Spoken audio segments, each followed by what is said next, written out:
Hi family. 48 நாள் தைப்பூச விரதத்தில் இன்றைக்கி டே 24 ரொம்ப சூப்பராகவே ஸ்டார்ட் ஆகிடுச்சு. இன்றைக்குமே கோயிலுக்கு தான் போயிருந்தேன். இந்த வருஷத்தோட முதல் கார்த்திகைங்கிறதுனால சூப்பராக எனக்கு அபிஷேகம் முருகருக்கு பண்ணி சூப்பராக அலங்காரமும் பண்ணியிருந்தாங்க. வீடியோ லாஸ்ட்டில் ஃபோட்டோ அட்டாச் பண்ணியிருக்கேன். வீடியோ ஸ்கிப் பண்ணாமல் பாருங்கள். இந்த அளவுக்கு முருகர் அழகாக இருக்காங்கன்னு கமெண்ட் பண்ணுங்கள், லைக் பண்ணுங்கள். கண்டிப்பாக இந்த வருஷம் நீங்கள் நினச்சது எல்லாமே நடக்கும். இன்றைக்குமே கோயிலுக்கு போயிட்டு 6 விளக்கு தீபம் ஏற்றிருந்தேன்.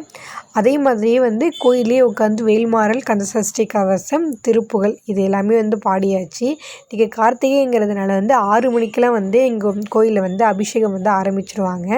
ஸோ அதுக்கப்புறம் பாட்டு சவுண்டு இதெல்லாம் இருக்கும். அதனால் படிக்க முடியாதுங்கிறதுனால இன்றைக்கி சீக்கிரமாகவே ஒரு 5 மணிக்கெல்லாமே கோயிலுக்கு போயிட்டேன். பாருங்கள் முருகர் எவ்வளோ அழகாக இருக்காங்க அப்படின்ட்டு. இன்றைக்கி அபிஷேகம் பண்ணி இந்த ஒரு அலங்காரம் தான் பண்ணியிருந்தாங்க. யார் யாருக்கெல்லாம் பிடிச்சிருக்குன்னு லைக் பண்ணுங்கள், சப்ஸ்கிரைப் பண்ணிக்கோங்க.